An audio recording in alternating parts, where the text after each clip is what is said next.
Welcome back to Franklin Pierce Television for the second half of the Winter Olympics. So much went on this weekend. We have a lot to cover. And always, we have James Conley and Eric Taverna back in the studio for more reporting. All this and more on today's episode of the 2010 Winter Olympic Games.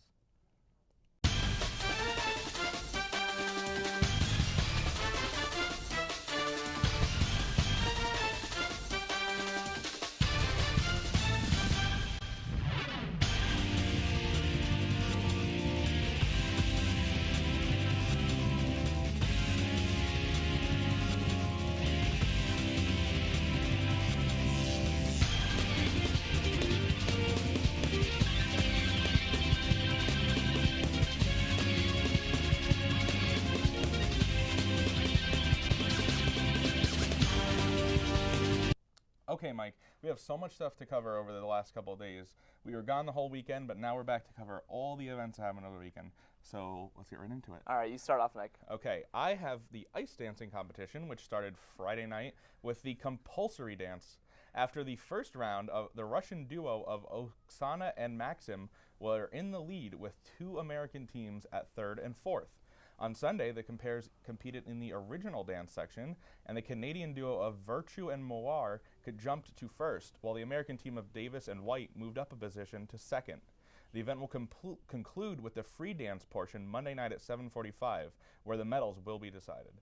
So there's still that event in ice skating left that will be decided Monday night, and then there's women's singles coming up, and then ice skating will be done. There has been a lot of ice dancing, and we get to see it again on Yes, Monday night, so that should be pretty interesting. So now into the thing that we have a lot to cover, Mike, curling. Well, curling's been nonstop for the past few days, so let's get right into it. The men's curling United States team claimed their first victory of the games with a win against France on Friday.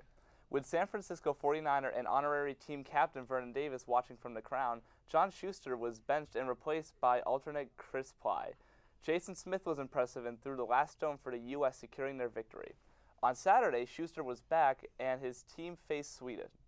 The U.S. was leading early, but Sweden came back to tie the game and force the game into extra ends. Then it came down to a last stone, and again Smith was able to make an impressive shot to secure the Americans in their second victory. The men played again on Sunday against the British team. Unfortunately, they were not able to come on victorious, losing 4-2 Monday. And on Monday, actually, the U.S. continued against number one Canada. Again, the U.S. faced a stiff competition and were unsuccessful with a 7-2 loss. The Canadian men Friday had another impressive 10-3 win over Denmark, continuing their winning ways. Canadian men remained undefeated on Saturday in a 7-6 win against Great Britain.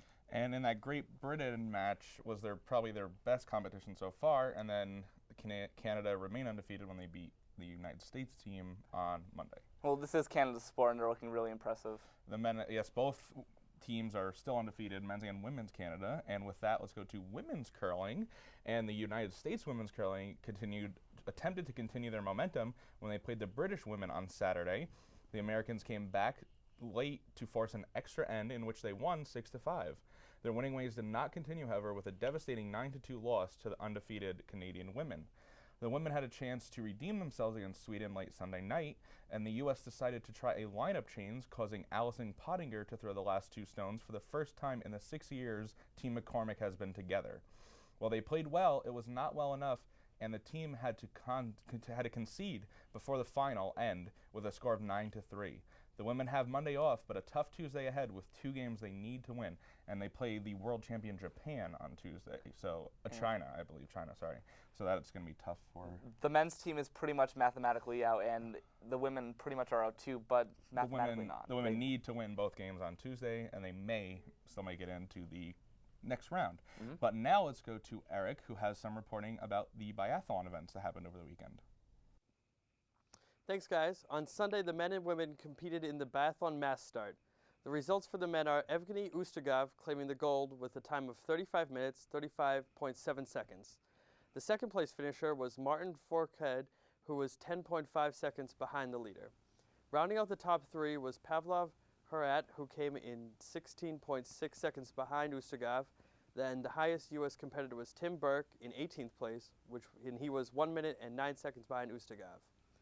The results for the women are Magdalena Nerner from Germany taking gold with a time of 35 minutes, 19.6 seconds. In second was Olga Zaitseva, who was 5.5 seconds behind.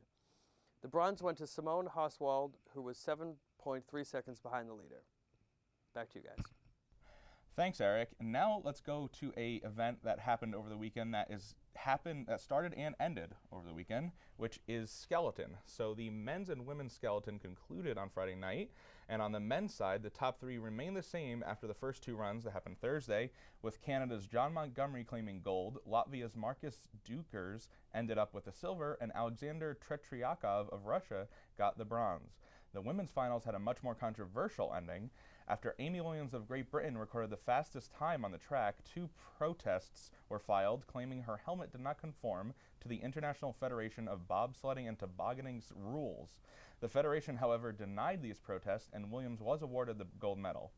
German bronze medalist Anna Huber said of Williams, quote, "It was a perfect performance. She's the right Olympic champion."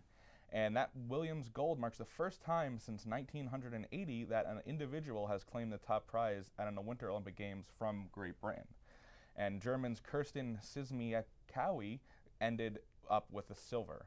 And United States woman Noelle Picus-Pace ended in fourth place and retired after her run. So she's been a long-time woman in skeleton and retired.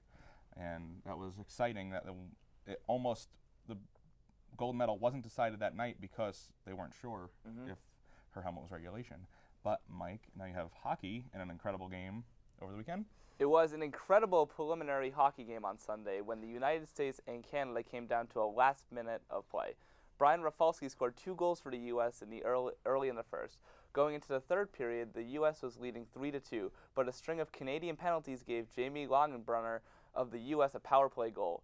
The Canadians looked down, but an energizing goal by Canadian Sidney Crosby gave the team and the country hope. The last few minutes of play was intense, but Canadian goalie Martin Brodeur on the bench, Ryan Kessler of the United States, secured the country with a open netter 5-3 victory over Canada. And that was an exciting last couple minutes there. The beginning of the third period kind of was slow with a bunch of penalties, and then right after the Canadian penalties ran out, and it was like just shots on Miller in the United States. It wasn't even just the beginning of the third. I felt in the second period as well, because the U.S. was down. Canada was going to make a comeback. They had a lot of shots on goal, but luckily Miller was in goal, and he stopped every clutch shot that he needed to. Very impressive. So let's go to James with all the skiing events over the weekend.